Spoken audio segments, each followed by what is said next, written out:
Bonjour à tous, bienvenue à cette webconférence. Donc, on va démarrer. Donc aujourd'hui, je suis avec Jean-Christophe Brouette qui va vous parler du Lean pour les managers. Donc moi-même, je ne me suis pas présentée, je suis Laura Balb, chef de projet marketing au sein d'Ixelles. Je vais vous faire quelques rappels concernant la plateforme.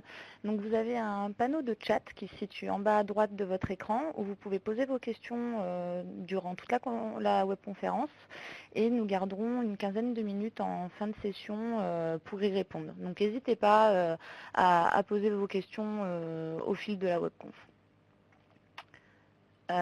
Une brève présentation du cabinet. Donc, on a un cabinet de conseil et de formation pour ceux qui ne nous connaissent pas, spécialisé dans les démarches d'amélioration des performances. Donc, nos consultants délivrent des prestations de conseil partout dans le monde et des formations partout en France. Et nous avons également une filiale en Suisse depuis 2014. Voilà, je ne vais pas en dire plus. Si vous voulez en savoir plus, vous pouvez consulter nos sites. Pour l'instant, je vais laisser la parole du coup à Jean-Christophe qui va vous parler du Lean pour Manager. Bonne webconf. Merci Laura, donc bienvenue à tous dans cette webconférence. Donc moi je suis Jean-Christophe Brouette, directeur associé au sein d'Ixelles Group depuis de nombreuses années maintenant. Donc nous menons en place des démarches Lean Management au sein des entreprises notamment, et puis nous sommes confrontés très régulièrement au fait de travailler avec les différentes équipes et les managers. Donc nous allons essayer de comprendre en quoi est-ce que le Lean Management est tout à fait nécessaire pour, on va dire, améliorer la vie des managers au quotidien, alors qu'on soit dans une démarche excellence opérationnelle ou non, au sein de l'entreprise. Voilà, donc nous allons dérouler plusieurs points. Alors, pourquoi les managers ont besoin du Lean? Ça, c'est un premier élément. On fera quelques constats. Je vous proposerai un petit quiz, 6 questions pour vous positionner par rapport à cette problématique du Lean pour les managers. Ensuite, nous verrons les différentes attitudes et postures managériales qui sont nécessaires. On avancera également sur les 4 missions clés du manager et les apports du Lean par rapport aux missions managériales. Et enfin, nous mettrons en perspective cette webconférence pour essayer d'aller un petit peu plus loin. Voilà, on prévoira également un temps de réponse, comme vous l'a précisé Laura, aux différentes questions qui seront posées. Donc le premier point, c'est pourquoi les managers ont besoin du Lean. Alors en fait, c'est ce que je vous expliquais, on fait plusieurs constats quand on discute avec les équipes lors de la mise en place de démarches Lean, quand on échange avec les managers, et on a pas mal de remontées d'informations. Alors c'est une synthèse que je vous propose.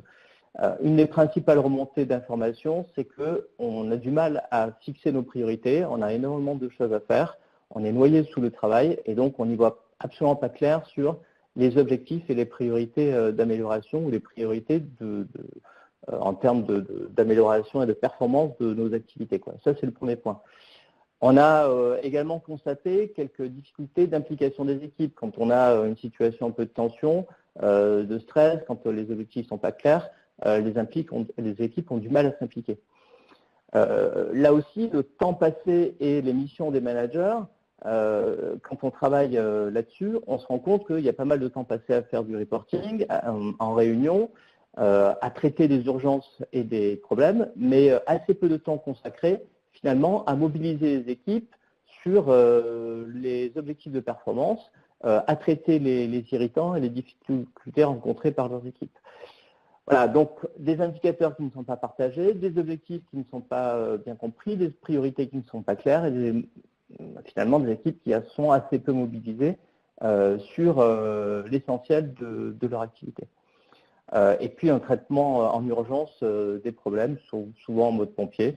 Voilà un peu les différents éléments qui nous sont remontés des constats que l'on peut faire. Alors, ce n'est pas évidemment systématique et ce n'est pas partout et ce n'est pas au même niveau selon les entreprises, mais il y a quand même des récurrences. Alors, j'ai regardé assez récemment une enquête qui est parue et qui a été établie par l'Observatoire du Management auprès de 1500 managers et collaborateurs. Et il y a quelques indicateurs que je me propose de vous partager, quelques résultats. En fait, 77% des managers sont stressés, donc c'est ce qui remonte de cette enquête. C'est un premier point. 70% des managers ont aussi la pression du court terme. Donc du stress, pression du court terme, c'est très lié, et l'impression aussi de manquer de moyens. Donc 67% des managers expriment un manque de moyens. Et donc des difficultés aussi à faire fonctionner leur équipe par manque de moyens. Et on va voir effectivement du coup en quoi est-ce que le Lean peut être intéressant par rapport à ces 3 indicateurs. Le fait de réduire le stress et comprendre pourquoi il peut y avoir du stress, le fait de réduire la pression au quotidien et le fait de réfléchir différemment sur non pas l'augmentation des moyens, mais en tout cas l'augmentation de la capacité en travaillant sur la réduction des irritants et des gaspillages au sein des activités, au sein des équipes. Autre élément et autre enseignement intéressant, 94% des managers pensent bien remplir leur mission. Alors ça, c'est clair, on a du mal à se remettre en question, mais l'effet miroir, c'est qu'un peu plus de la moitié, donc 64% des collaborateurs, sont assez d'accord avec ça. Donc on voit bien qu'il y a un écart entre la perception du bien faire son travail et en face la prise en compte de cette impression par les managers, et les collaborateurs n'ont pas tout à fait la même perception. Voilà, donc c'est juste pour poser un peu le cadre du stress, de la pression, manque de moyens, l'impression de bien faire, mais en face, la perception des équipes qui n'est pas tout à fait à la hauteur. Donc, du coup, il y a 2 questions qui se posent. Pourquoi est-ce que le Lean a besoin des managers et en quoi est-ce que le Lean peut aider les managers? Alors, donc, c'est évident pour les entreprises qui sont dans une démarche d'amélioration continue et qui mettent en place des chantiers, des pratiques et essayent de développer la culture Lean. Les managers sont au centre et au cœur de la réussite de ces démarches. On est sur une démarche culturelle, on est sur une démarche qui porte des valeurs, on est sur de l'amélioration continue. Les outils, finalement, sont des moyens, mais ce qui est extrêmement important, c'est l'état d'esprit. Et on voit combien le comportement des managers est important pour véhiculer cet état d'esprit et a un certain nombre de résonances auprès de ces équipes. Donc, du coup, à tous les niveaux, les managers sont la clé de la réussite ou le frein à ces démarches d'amélioration continue. On n'a aucune difficulté à embarquer les équipes, en fait, dans les chantiers. Puisque quand on a des chantiers d'amélioration du quotidien, de l'environnement de travail, réduction des gaspillages, les équipes comprennent bien, ont de très bonnes idées, vivent les difficultés et évidemment sont favorables à apporter des solutions pour améliorer les conditions et simplifier leur façon de faire. Là où ça peut bloquer un petit peu, c'est sur les managers. Donc, c'est extrêmement important que les managers soient les porteurs à tous les niveaux de l'entreprise, de la direction jusqu'aux managers de proximité, portent les démarches d'amélioration continue pour montrer l'exemple, parce que en fait, les équipes font ce qui intéresse le chef, c'est bien connu, parce que si en tant que manager, on a tous besoin d'apprendre et de se remettre en question, et puis évidemment, il faut savoir dans quelle direction on va, alors dans quelle direction on oriente la démarche, mais aussi dans quelle direction on oriente les équipes par rapport aux objectifs de performance. Et donc, c'est ce pourquoi la démarche Lean a extrêmement besoin de la contribution de la ligne managériale au sein des entreprises. Je vous propose une petite citation qui est tirée de Gandhi. Donc, c'est commencer par changer en vous ce que vous voulez changer autour de vous. Et donc, le changement, ça commence par se remettre en question soi-même en tant que manager. Alors, donc, du coup, on a vu en quoi est-ce que le Lean avait besoin des managers pour porter la démarche. Maintenant, qu'est-ce qui peut être intéressant au niveau des managers et qu'est-ce qui peut être, on va dire, quelle peut être la contribution du Lean pour améliorer le fonctionnement managérial et la vie quotidienne des responsables de l'entreprise. Alors, il y a un premier point, c'est les irritants au niveau des équipes. On est souvent emmené à entendre cette affirmation.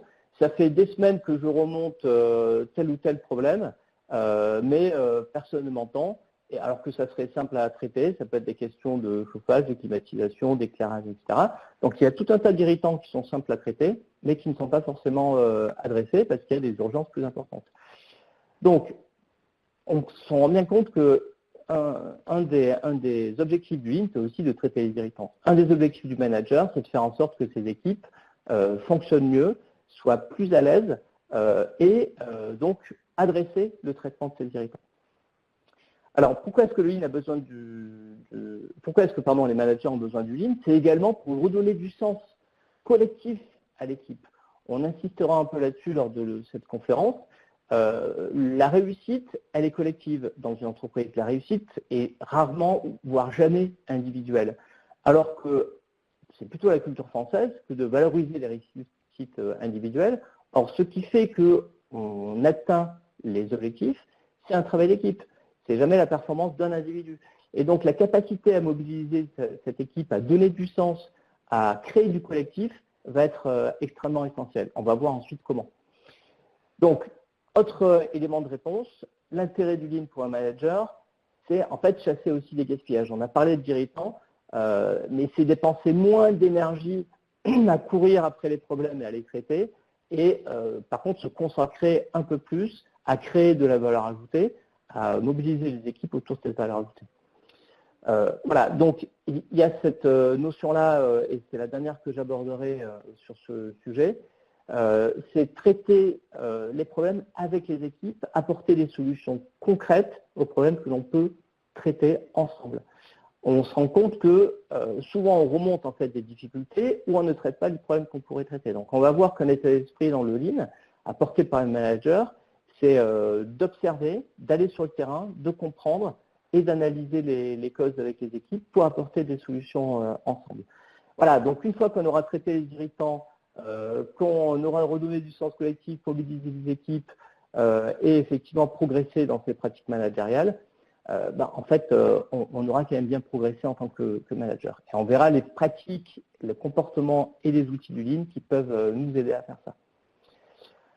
Et en fait, du coup, le Lean, si on essaye de donner une définition, c'est un peu ce que je vous disais, c'est tout sauf une boîte à outils. On a de la culture de l'amélioration continue, on a un état d'esprit qui est centré sur la valeur ajoutée apportée aux clients, sur la mobilisation des équipes, sur la réduction des gaspillages et des irritants pour les clients, pour les managers et au service de l'amélioration des conditions de travail des équipes. Voilà, donc c'est extrêmement connecté aux pratiques managériales et je dirais même plus, c'est qu'un manager doit vivre avec les principes du Lean et doit mobiliser ses équipes autour des principes du Lean. Je vous rappelle les 3 principes clés du Lean, c'est l'intelligence collective, la remise en cause permanente et le juste nécessaire. Et donc, dans ses missions quotidiennes, le manager doit porter ces principes du Lean. Une autre citation que vous connaissez certainement, c'est « Seul on va vite, et ensemble on va un peu plus loin, et ensemble on est capable de faire de grandes choses », avec son équipe en tout cas. Voilà, donc on a posé un peu le décor sur la nécessité d'intégrer le Lean dans ses pratiques managériales au quotidien. Je vous propose un petit quiz pour vous positionner par rapport à vos comportements actuels et à votre niveau de maturité actuel par rapport à ces différentes problématiques. Donc une première question, c'est est-ce que dans vos problèmes ou dans vos pratiques actuelles, le management visuel est pour vous un affichage nécessaire pour tenir informé votre équipe, l'occasion de partager et d'échanger quotidiennement sur les points clés de la performance, ou est absent car pas mis en place? Ça, c'est la première question simple sur l'intérêt du management visuel. Alors, on voit bien que, effectivement, c'est tout à fait utile et c'est la réponse B qui va être la bonne réponse. C'est l'occasion de partager et d'échanger quotidiennement, on le verra, sur des points clés de la performance avec mon équipe. Autre question, c'est en tant que manager, est-ce qu'on traite les problèmes? Alors, est-ce qu'on passe notre journée à traiter les problèmes? Parce que c'est à nous de le faire, on pense que c'est ça. Est-ce que finalement, on en traite très peu parce que mes équipes sont autonomes et je les laisse se débrouiller? Ou est-ce qu'on traite les problèmes en allant voir sur le terrain, en essayant de comprendre la cause racine et d'échanger avec les équipes pour trouver des solutions? Alors, c'est clair là aussi, en fonction de votre positionnement, mais la bonne réponse, c'est ce qu'il faut essayer de faire, c'est la réponse C, c'est d'aller sur le terrain pour comprendre les causes racines des problèmes et d'échanger avec les équipes pour trouver des solutions. Autre question sur est-ce que j'ai l'impression que je passe mon temps à faire du reporting et je passe mon temps en réunion, à regarder plutôt dans le rétroviseur les problèmes qui se sont passés ou des indicateurs du mois dernier, ou est-ce que je suis plutôt dans une dynamique de regarder devant soi pour anticiper les difficultés et les problèmes qui peuvent arriver, et est-ce que je passe du temps aussi à coacher mes équipes, à l'animer sur les objectifs à atteindre ou à partager les bonnes pratiques.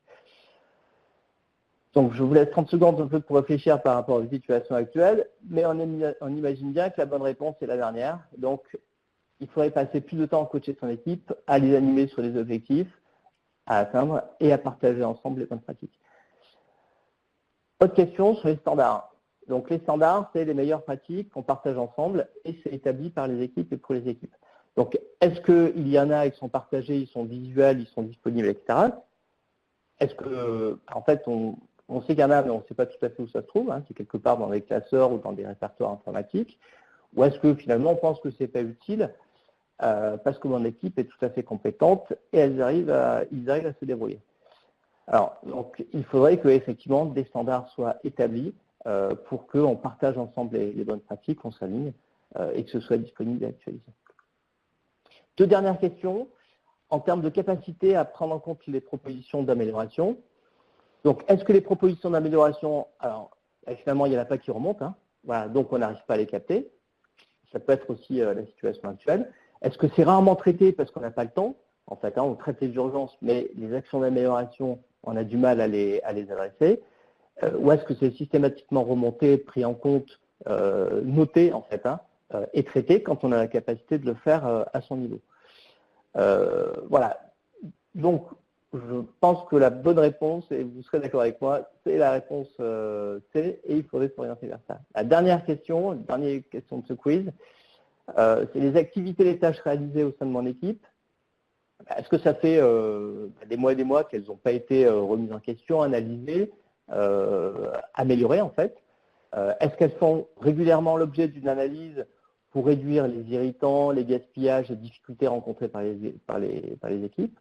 Ou est-ce que, en fait, on remonte un certain nombre d'insatisfactions et d'énervement par les équipes dans la réalisation de leurs activités, quoi.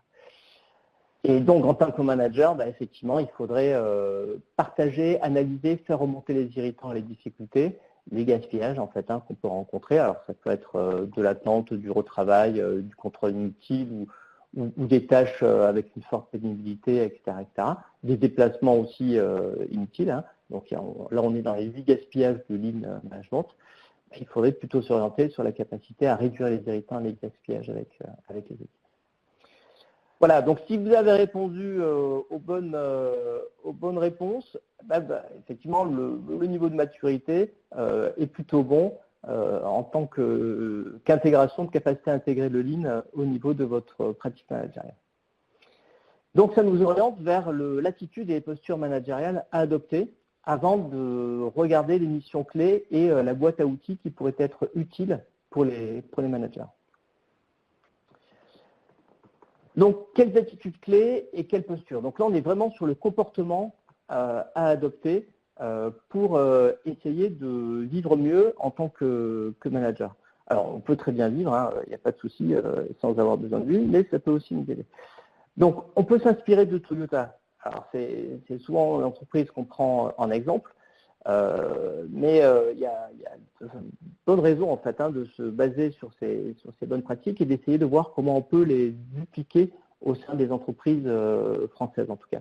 Il y a 3 principes clés qui guident le comportement des managers chez Toyota. Premier principe, c'est d'aller sur le terrain.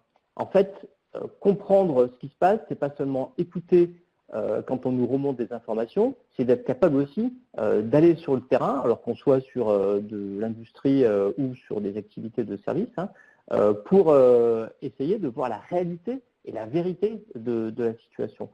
Comprendre les difficultés des équipes et en cas de problème, aller sur le terrain pour s'assurer de la situation et pour capter effectivement l'aspect factuel des choses. Et ne pas rester sur uniquement du jugement ou de l'impression. Ça, c'est le premier principe, les tours de terrain, aller sur le terrain et ne pas juger. Le deuxième principe clé, ça va être de rechercher la cause racine. on a souvent tendance à avoir d'un côté un problème et assez rapidement une solution. Or, l'enjeu n'est pas de résoudre le problème, mais c'est de résoudre et de traiter les causes racines des problèmes pour éviter le renouvellement et la réapparition de ces difficultés et de ces problèmes. Donc, en comportement managérial, c'est aussi avoir cette attitude assez systématique à chaque fois qu'il y a des problèmes, c'est d'essayer de comprendre la cause racine. Et c'est très connecté au premier point. Si on ne va pas sur le terrain, on n'arrivera pas à comprendre la cause racine. Et le dernier point, c'est effectivement la notion de bienveillance, de confiance et de respect. Et ça fait partie intégrante des valeurs du Lean. C'est de l'amélioration continue et du respect des individus. On ne peut pas demander aux équipes de se mobiliser, de fournir des efforts significatifs, sans montrer en tant que manager aussi une attitude de respect et de bienveillance pour permettre de travailler, de mieux travailler ensemble et de mieux vivre ensemble au sein de l'entreprise. Et donc, donner le là par rapport à son comportement de respect, d'écoute et, on va dire, d'attitude de compréhension sur le fonctionnement des équipes, c'est extrêmement important. Donc, confiance et respect, ça fait partie du troisième point clé en termes d'attitude managériale. Une petite citation, quand on compte sur soi, en fait, on risque de se tromper. Et en tant que manager, on fait souvent l'erreur de penser qu'on a la bonne réponse et qu'on a la connaissance, alors que souvent la vérité, elle est connue par les équipes et les bonnes solutions, les bonnes idées sont aussi connues par les équipes. Donc, ça ne veut pas dire qu'on va se baser uniquement sur des remontées d'informations et d'observation terrain, mais décider seul, c'est risquer de se tromper. Aller voir sur le terrain, comprendre la situation, analyser les causes racines et faire preuve de bienveillance, c'est se donner beaucoup plus de chances de réussir. Alors, donc, l'idée aussi qu'il y a derrière, c'est faire évoluer ces équipes dans un environnement propice. Donc, on parlait de bienveillance, on parlait d'équipe. Donc, une équipe, ça se construit. Une équipe, ça se mobilise. On donne aussi un sens, une direction et des objectifs à atteindre en commun. Donc, cette idée-là de créer des conditions pour que l'équipe fonctionne ensemble de façon dynamique et partage des objectifs et travaille dans la même direction, ça va être extrêmement important. Et du coup, ça implique la nécessité effectivement de communiquer simplement sur le sens des objectifs à atteindre et la situation actuelle. On va voir qu'il y a des pratiques de management visuel qui sont extrêmement puissantes et les briefings d'équipe qui sont extrêmement puissants aussi pour redonner du sens et redonner du collectif. L'autre attitude, c'est développer l'autonomie en fait par les standards. Ne pas faire confiance, contrôler et être systématiquement dans une attitude de jugement, c'est un petit peu compliqué pour garantir la mobilisation des équipes. Par contre, être capable de coacher, de développer cette autonomie-là, de caler les bonnes pratiques ensemble et de mettre à disposition des standards pour gagner en autonomie et développer la polyvalence des équipes, ça c'est un élément extrêmement positif pour contribuer à la mobilisation de ces collaborateurs. Voilà, et puis il y a un autre point, c'est le droit à l'erreur en fait. On a souvent tendance à critiquer quand on fait une erreur. Et justement, l'état d'esprit du Lean, c'est qu'on ne progresse que parce qu'on fait des erreurs. Le problème, c'est quand on a une récurrence des mêmes erreurs. D'accord ? Donc, le droit à l'erreur est fondamental. Et par contre, l'obligation de traiter les erreurs et de travailler sur les causes racines est aussi fondamentale. Donc, acceptons les erreurs, bienvenue aux erreurs, et mobilisons les équipes pour qu'ils aient la confiance nécessaire pour remonter les difficultés et les erreurs qu'elles peuvent commettre. L'idée étant d'éviter le renouvellement. Voilà, donc tout ça contribuant à développer cette dynamique d'amélioration continue par une attitude positive, et c'est ce que je disais, partage d'informations, redonner du sens, développer l'autonomie et insister sur le droit à l'erreur. Voilà, donc on sent bien que ça touche les tripes un peu du comportement managérial et que ça peut nécessiter de se remettre en question par rapport à ce positionnement et par rapport à ces attitudes nécessaires. Voilà, donc comprendre, c'est avant tout unifier. C'est aussi une citation qui m'est chère, d'Albert Camus. Donc, unifier, c'est faire travailler ensemble les équipes dans une même direction. Voilà. Donc, ces attitudes clés, pour moi, sont fondamentales et permettent de mieux réussir la mission des managers. Donc, on va passer quelques minutes sur les 4 missions clés des managers et de voir également en quoi est-ce que les outils simples du Lean peuvent être utilisés au quotidien par les managers sans qu'on soit forcément dans une démarche d'excellence opérationnelle ou sans qu'on soit forcément dans un chantier d'optimisation. Mais là, on est plutôt dans l'intégration au quotidien des principes et des outils du Lean pour servir mieux les missions des managers.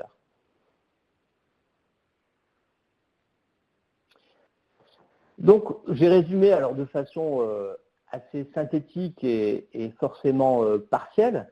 Il y a bien sûr probablement d'autres missions, mais en tout cas, pour moi, il y en a 4 qui sont essentielles. La première des missions, c'est centrer son activité, centrer ses missions sur ce qu'attendent les clients, internes ou externes, sur la notion de valeur ajoutée. En fait, ceci est extrêmement important par rapport à la capacité à recentrer son travail, à recentrer les objectifs de son équipe sur ce qui est important pour les clients et ce qui est important pour alors clients internes et externes. C'est assez frappant de constater qu'on passe beaucoup de temps à faire des choses inutiles, à faire des rapports qui ne seront pas lus, à faire des tâches alors, dans l'industrie ou dans les services, à faire des tâches sur la conception, la fabrication de sacs à main, par exemple, c'est ce que j'ai en tête là, tout de suite. Et certaines de ces tâches sont complètement inutiles par rapport à ce qui est important pour le client. Par contre, ça nous prend du temps. Donc, se remettre en question pour dire qu'est-ce qui est attendu par le client, qu'est-ce qu'il est prêt à payer, quelle est la valeur ajoutée attendue, et se recentrer, se re-questionner en interne sur par rapport à ce qu'on réalise aujourd'hui et par rapport à notre fonctionnement, est-ce qu'on est bien centré sur la valeur ajoutée essentielle attendue par nos clients. Donc, on va voir que les outils qui sont associés à ça, à cette première mission, on va parler de voix du client. Alors, c'est sûr que si on ne pose pas la question sur ces clients par rapport à la réalisation des activités, qu'est-ce qui est important pour vous, quelles sont vos attentes et qu'est-ce qui va faire votre satisfaction, on a des difficultés à se repositionner. Donc, le premier outil, c'est la voix du client et la voix du terrain. Comprendre aussi les irritants. Deuxième outil extrêmement important par rapport à ça, c'est chausser des lunettes, d'éviter gaspillage. Donc, c'est observer son activité en posant des questions. Où sont les déplacements inutiles? Est-ce qu'on a des surstocks qu'on doit absolument réduire? Est-ce qu'on a de l'attente? Est-ce qu'on a de la non-qualité? Est-ce qu'on a du retravail? Est-ce qu'on a des tâches inutiles, etc., etc. Et le job du manager dans ces cas-là, c'est d'essayer effectivement de réduire ça pour gagner en capacité au sein de son équipe. Ce qui va être important là, c'est de fluidifier les flux, c'est de gagner en capacité, c'est de se donner plus de moyens, mais sans en rajouter plus de moyens parce qu'on gagne un peu plus de temps, puisqu'on réduit les tâches en valeur ajoutée. Donc, la réduction des gaspillages, l'observation des activités, la compréhension de la voix du client, mais également des outils assez simples que vous connaissez tous probablement, que sont les 5 S, pour améliorer l'environnement de travail, c'est-à-dire ne garder à sa place que les choses utiles au quotidien, en fait, et éliminer l'inutile, mais c'est aussi organiser son espace de travail pour améliorer l'ergonomie des postes, avoir accès facilement aux bonnes informations, aux bons outils, sans passer du temps à chercher, sans se dépasser. Ça améliorera considérablement les conditions de travail. Donc le 5S est aussi un outil de base pour les managers, permettant d'améliorer l'environnement et les conditions de travail. Et les standards, j'en parlais tout à l'heure, les standards, c'est mettre à plat les meilleures pratiques, les bonnes pratiques au sein de l'équipe, mais ça nécessite d'échanger au sein de l'équipe et de se mettre d'accord sur les éléments, les points clés qui vont permettre d'atteindre la performance attendue par les clients. Voilà, donc première mission avec les outils, c'est se centrer sur les missions et la valeur ajoutée attendue par les clients. Deuxième mission importante de manager, au-delà en fait d'optimiser son activité, d'améliorer son activité avec ses équipes, c'est de piloter sa performance et de mobiliser ses équipes. Donc, la question qui va être importante par rapport à ça, c'est concrètement, quels sont mes indicateurs de performance? Quels sont mes objectifs de performance? Alors, je ne suis pas sur des objectifs annuels, je suis sur des objectifs qui peuvent être quotidiens, bien sûr qui sont connectés à des objectifs mensuels ou trimestriels, hein, mais quels sont les indicateurs qui vont faire que les équipes vont se retrouver dans la performance attendue et dans les résultats obtenus au sein des équipes. Donc, première question, mes objectifs que je dois afficher et mes indicateurs qui vont faire que les équipes se retrouvent au niveau des résultats. Donc, ça peut être des indicateurs sur le volume de l'activité, le suivi heure par heure du travail réalisé, la sérénité des équipes, le respect des délais sur un certain nombre de sujets. Donc, ce sont des indicateurs tout à fait opérationnels sur lesquels les équipes ont des leviers. Ça, c'est le premier point qui va être important, comprendre les objectifs, définir les indicateurs clés, mais également faire le point sur l'atteinte des objectifs de la journée, sur des passages de consignes clairs par rapport à ce qu'on a à faire aujourd'hui. Alors, ça peut être une maille quotidienne ou hebdomadaire de pilotage, hein. Tout dépend du rythme de vos activités et de vos flux. Mais on va voir que le management visuel, les briefings d'équipe, la remontée des problèmes vont être effectivement, et les indicateurs de performance vont être des outils clés permettant de contribuer à la réussite de cette mission-là, qui est de garantir l'atteinte des objectifs qui sont importants pour l'équipe. Voilà, donc ça veut dire passer un peu plus de temps avec ces équipes pour les animer, partager les objectifs et s'assurer qu'on les atteint, sinon traiter les problèmes. Et c'est la troisième mission. Donc, résoudre les problèmes simples avec son équipe. Donc, ça fait appel à quelques outils, là aussi, que vous connaissez certainement, les méthodes de résolution de problèmes, hein, MRP. Donc, c'est aussi de donner confiance aux équipes pour remonter, alors ça peut être au quotidien ou ça peut être chaque semaine, les différents problèmes rencontrés, mais ne pas attendre pour les traiter, d'accord, les traiter le plus rapidement possible et ne pas passer non plus 2 heures à traiter un problème simple, hein, mais avoir des solutions simples sur des problèmes qu'on remonte le plus rapidement possible. Donc, les méthodes de résolution de problèmes ont cette vertu en fait, on va regarder les codes racines et on va trouver des solutions avec les équipes pour traiter les codes racines.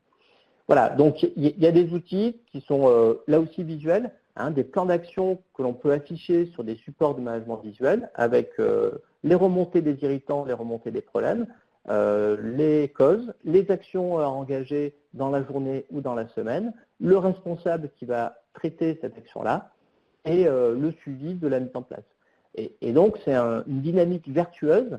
Au plus on remonte les problèmes, au plus on en traite, au moins on en aura, en fait. Hein. Voilà. Sauf qu'au début, effectivement, on va en remonter un certain nombre, mais la capacité à traiter vite les problèmes évite, là aussi, qu'ils prennent de l'ampleur et qu'ensuite, ça devienne de vraies difficultés qui peuvent bloquer le fonctionnement d'une activité.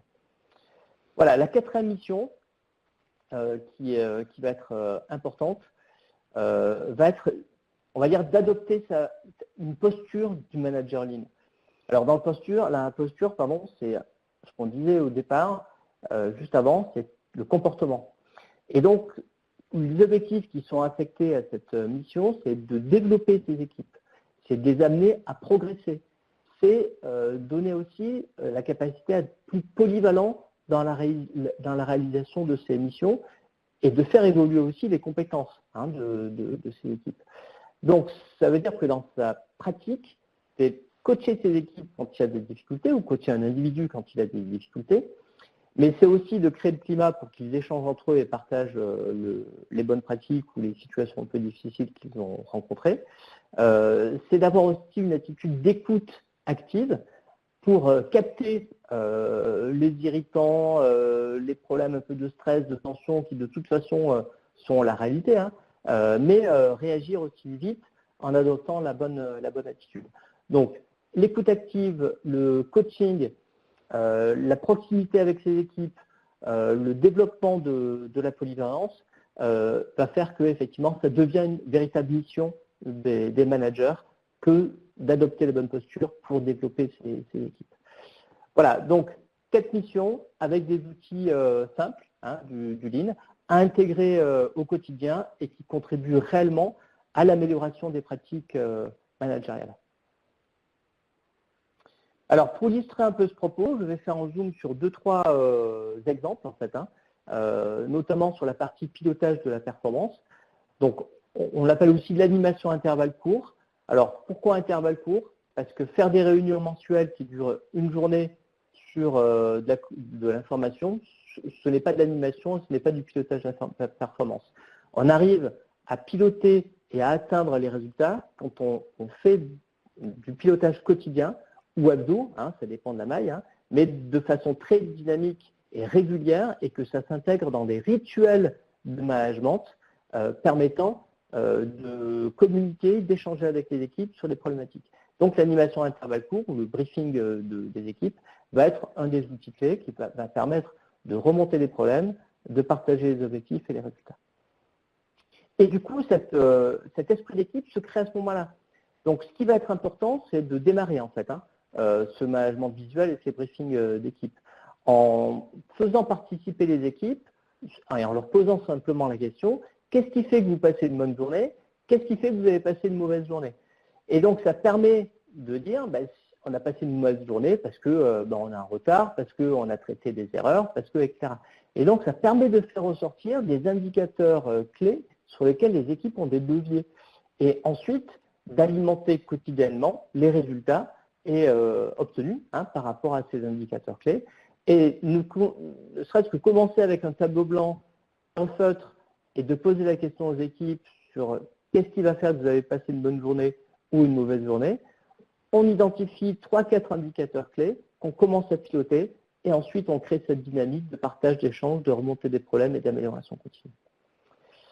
Voilà, sur les 4 axes en fait du Lean, que sont la sérénité et la sécurité, la qualité, les délais et les coûts. Alors les coûts, c'est la conséquence des 3 premiers indicateurs de performance. Hein. Si on a des problèmes de sécurité et de sérénité, si on a des problèmes de qualité, si on a des problèmes de délai, ça va impacter les coûts ou la productivité. Si on s'améliore sur les 3 premiers, on améliorera la productivité et les coûts au sein de l'équipe. Voilà, donc briefing d'équipe autour des 4 axes de la performance du Lean, qu'on appelle les 4 axes SQDC. Ces pratiques de briefing s'inscrivent autour de rituels de management qui viennent compléter ces briefings. Donc, on a aussi la notion de tour de terrain, j'en parlais. Mais faire des briefings à 8 heures du matin, par exemple, qui vont durer 10 minutes ou 5 minutes, permettant d'aligner les équipes, ça veut dire aussi qu'on a la capacité de faire des tours de terrain régulièrement, alors 1 ou 2 ou 3 fois par jour, certaines fois, pour aller observer et anticiper les éventuels risques qui peuvent se passer. Donc le tour de terrain est aussi un des rituels de management, de même que le passage de consignes efficaces entre 2 équipes va être des éléments clés à aller observer et à aller améliorer. Le fait d'améliorer le passage de consignes, c'est simplement c'est une chaîne avec des maillons de l'information. Si vous avez une équipe qui démarre à 12h30, l'autre qui quitte à 12h15, et qu'il n'y a pas de passage de consigne entre les deux, il peut y avoir des difficultés dans la continuité de l'activité. Donc 3 rituels clés, briefing, passage de consigne efficace et tour de terrain. Et ensuite, on a des outils de suivi. Donc je parlais de tableau de bord de management visuel, ça va être un des outils importants. Des indicateurs clés de la performance, c'est aussi un des outils importants qu'on va visualiser sur ce support de management visuel. Et puis des relevés terrain, des relevés de mesure sur le terrain qui vont nous permettre de s'assurer que régulièrement, voire heure par heure, on est capable ou on sera capable d'atteindre les objectifs de la journée, qu'on va tenir donc les délais, que les volumes vont être absorbés, que les stocks sont en train d'être résorbés, etc. Donc les relevés terrain, comment est-ce que je les capte, comment est-ce que je capte les informations et comment les équipes aussi alimentent les indicateurs de fait pour visualiser ensemble la situation du service ou la situation de l'activité à l'instant T. Voilà, donc 3 rituels et 3 outils de suivi en face. Et on va dire que la mission du manager par rapport à ça, c'est d'être un peu le chef d'orchestre par rapport à ces différents rituels et outils de suivi avec une contribution active des équipes. Alors, je vous montre simplement quelques visuels sur les pratiques de briefing. Alors, c'est autant dans l'industrie que dans le service. Donc, la photo que vous avez en bas à gauche, c'est dans un organisme d'assurance qui se situe à Strasbourg. Mais comme on peut avoir aussi du briefing d'équipe dans une industrie d'assemblage, ou dans une entreprise d'assemblage ou d'usinage, on va piloter des flux, des stocks par exemple, pour s'assurer qu'on arrive à les résorber. On va piloter la sérénité des équipes. Donc, on est dans un lieu assez convivial, on est debout, ça dure 5 à 10 minutes, on a du visuel, les équipes sont attentives et participent aux échanges, et on est clair sur ce qu'on a à faire dans la journée ou dans la semaine. Voilà, donc quelques exemples de support de management visuel avec, vous allez voir, les clés de la réussite de ces briefings. Bon, pourquoi faire Donc c'est essentiel, c'est-à-dire si on reste seul à travailler dans son bureau ou dans son atelier, sur son poste de travail, et qu'on n'a jamais d'échange collectif, on n'arrivera pas à mobiliser les équipes. Donc pourquoi faire ces briefings? C'est premièrement pour mobiliser les équipes autour des objectifs à atteindre. Deuxièmement, c'est pour piloter sa perte, c'est-à-dire pour garantir qu'on va l'atteindre. Il y a une idée aussi qui est très simple, c'est qu'en l'absence de pilotage, on est sûr de se prendre un mur. Si on pilote mieux et de façon plus régulière, on a des chances d'améliorer les résultats parce qu'on rend visible la situation et les progrès. Et donc, il y a une automobilisation aussi des équipes parce qu'ils voient la progression des résultats. Ça, c'est un point qui est important. Donc, autre intérêt de faire des briefings, c'est d'avoir des consignes claires. C'est-à-dire, quand on ne sait pas, en tant qu'opérateur ou en tant que collaborateur, clairement ce qu'on a à faire aujourd'hui parce qu'on en a plein sur le bureau ou plein dans l'atelier, ça va être compliqué. Donc, le rôle du manager, c'est aussi d'être très précis et d'être très clair sur les consignes à faire dans la journée ou dans la semaine. Tout dépend de la maille. Voilà, autre intérêt, c'est l'anticipation des dérives, j'en parlais. Donc, le fait de partager ensemble, de comprendre, c'est aussi de faire remonter les éventuelles dérives et de les traiter le plus rapidement possible, et donc de détecter les écarts et de les solutionner avec les équipes. L'erreur serait de traiter les écarts et les problèmes pendant les briefings quotidiens. Il faut les identifier, mais il faut aussi ensuite identifier les plans d'action et les moments de la journée ou de la semaine où on va résoudre les problèmes. Si on résout les problèmes lors des briefings de 10 minutes, ce n'est pas 10 minutes, ça va être 2 heures passées en briefing équipe. Voilà donc l'intérêt de ces briefings. Et donc, les 3 mots-clés qui, moi, m'intéressent, c'est voir ensemble, comprendre ensemble et agir ensemble. Alors, les règles de fonctionnement de ces briefings, dans ces rituels d'animation, donc il faut avoir un agenda standard pour que ça fonctionne. C'est-à-dire, les 10 minutes, il faut que ça suive un agenda standard. Ça peut être, le premier point, des remontées d'informations sur la sérénité des équipes. Comment est-ce qu'on s'est senti hier, la météo d'équipe par rapport aux difficultés qu'on a pu avoir ou pas. Voilà, est-ce qu'il y a un niveau de stress important ou pas. Voilà, ça c'est un des premiers points qui peut être important de démarrer là-dessus. Ensuite, on peut attaquer sur les indicateurs de performance en fait, de l'équipe. C'est le deuxième point de l'agenda. Troisième point sur, au vu des résultats, quels sont les problèmes rencontrés et quelles sont les actions engagées. Voilà, donc ça c'est le troisième point de l'agenda. Le quatrième point, ça peut être des informations diverses qu'on a à communiquer par rapport à des situations qui peuvent se passer dans la semaine ou dans la journée. Et donc le cinquième et dernier point, c'est le passage des consignes pour aligner les équipes sur ce qui reste à faire ou ce qu'il y a à faire dans la journée. Donc un agenda standard, un agenda clair qu'on respecte et qui fait qu'on arrive à tenir ces réunions, que ça devienne rituel. Voilà, la durée, j'en ai parlé. Le traitement des points clés, ça fait partie de cet agenda standard. Et donc, dans l'attitude, il y a aussi de la dynamique à mettre et du participatif. Faire une réunion de 10 minutes avec des équipes et, on va dire, avoir un discours qui est démobilisateur, qui est assez plat et qui ne crée pas, qui ne donne pas envie, voilà, c'est pas non plus terrible. Donc, il y a aussi une dynamique à créer et une attitude et une façon de parler qui va permettre de mieux mobiliser les équipes. Ce qui va être important là, c'est positiver. C'est-à-dire c'est ne pas se concentrer sur les 10% de retard, mais dire qu'on a 90% des commandes qui sont à l'heure. Bien sûr, on a 10% de commandes en retard qu'il faut traiter, hein, mais 90%, c'est un chiffre qui est intéressant plutôt que 10% de retard.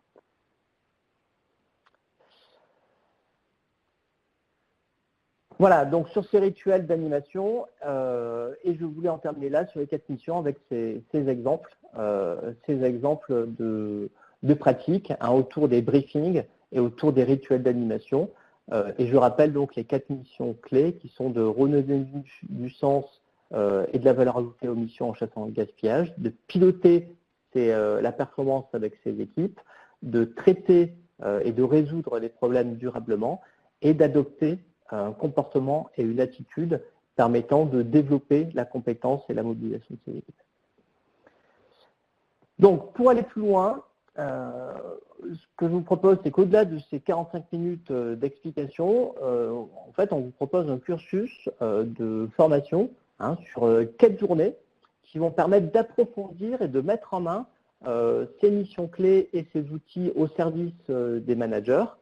Donc ça commence par un cadrage et une évaluation préalable pour voir un peu la situation que vous pouvez rencontrer au sein de vos entreprises. Et 4 journées de formation, chaque journée étant une des missions clés que l'on a vues précédemment, avec des mises en situation, des mises en pratique, des exemples concrets et un travail sur vos problématiques. Donc on sort de là avec des actions concrètes, avec des outils clés en main, et aussi avec la capacité à déployer très rapidement au sein de son entreprise les bonnes pratiques du Lean pour les managers.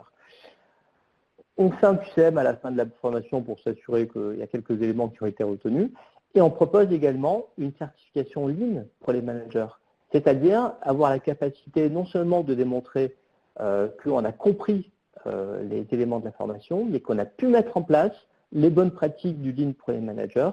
Et au vu des résultats obtenus en termes de briefing, en termes de standards, en termes de 5S, de résolution de problèmes, etc., on peut délivrer une certification Lean pour les managers, qui est assez innovant en France puisque cela n'existe pas.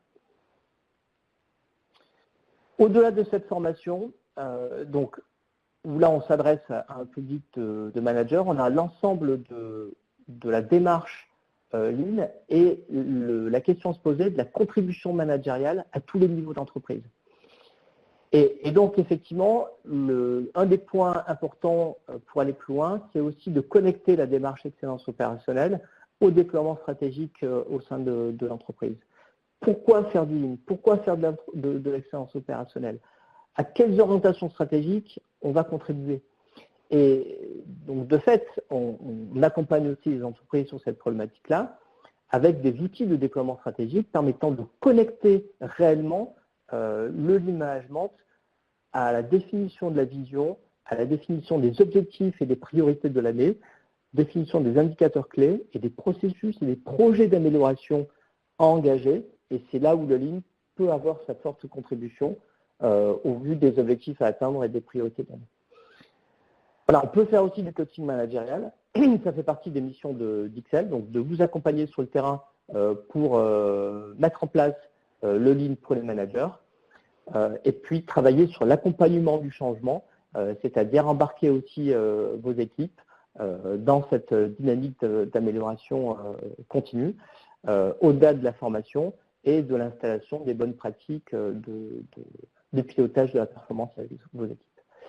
Voilà, il est 11h46, donc j'ai terminé cette conférence et je vois qu'il y a plusieurs questions qui sont posées.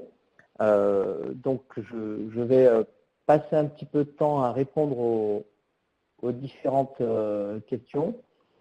Voilà, donc j'en prends une là au hasard. Voilà, donc je vous l'ai dit, l'industrie dans les milieux. Alors, attendez, voilà. Il faut que je remonte au départ, excusez-moi. Voilà, donc comment peut-on faire pour faire évoluer les responsables d'équipe en fin de carrière, voilà, qui sont issus du terrain et qui sont extrêmement conservateurs? Donc c'est une très bonne question. Quand il y a de la résistance, comment on fait pour la lever? En fait, on peut avoir des comportements différents, évidemment, entre les chefs d'équipe. Moi, je dirais que le Lean, c'est aller à l'essentiel et c'est faire simple. Donc, quand vous avez 5 ou 6 chefs d'équipe, vous allez en avoir 3 ou 4 qui vont être plutôt promoteurs par rapport à cette approche et 1 ou 2 qui vont résister. On y va pas à pas, c'est-à-dire qu'on teste et on fait monter en compétence les chefs d'équipe dans leur pratique managériale, ceux qui sont moteurs. Et ensuite, ça va servir d'exemple, d'accord, pour convaincre ceux qui ne sont pas forcément pro-acteurs dans cette démarche. Donc, pour embarquer les personnes qui sont réticentes et qui sont extrêmement très conservateurs, c'est montrer par l'exemple. Mais c'est aussi les rassurer, parce que la résistance, elle vient aussi de l'inquiétude, de perdre du pouvoir en tant que manager. Voilà, donc rassurer, c'est également prendre conscience que la réussite, elle est collective. Et ce n'est pas que le manager qui va faire qu'on va bien fonctionner. Et donc, voilà, l'exemple et le fait de rassurer, ça va permettre d'embarquer les réticents. Donc, une autre question, c'est qu'est-ce que la MRP ou le A3 des résolutions de problèmes? Donc, la MRP, c'est la méthode de résolution de problèmes. Donc, la méthode de résolution de problèmes, c'est 4 étapes qui sont simples. C'est comprendre le problème, déjà, sur le terrain. Voilà. De quoi on parle? Est-ce que c'est récurrent? Où est-ce que ça s'est passé, etc. La deuxième étape, c'est d'analyser les différentes causes possibles de ce problème-là. La troisième étape, c'est de descendre sur là où les causes racines. La quatrième étape, c'est de définir ensemble avec l'équipe les solutions et de les mettre en place pour en tester l'efficacité. Donc voilà, il y a 4-5 étapes qui sont simples, qui peuvent être mises en œuvre en quelques minutes avec les équipes.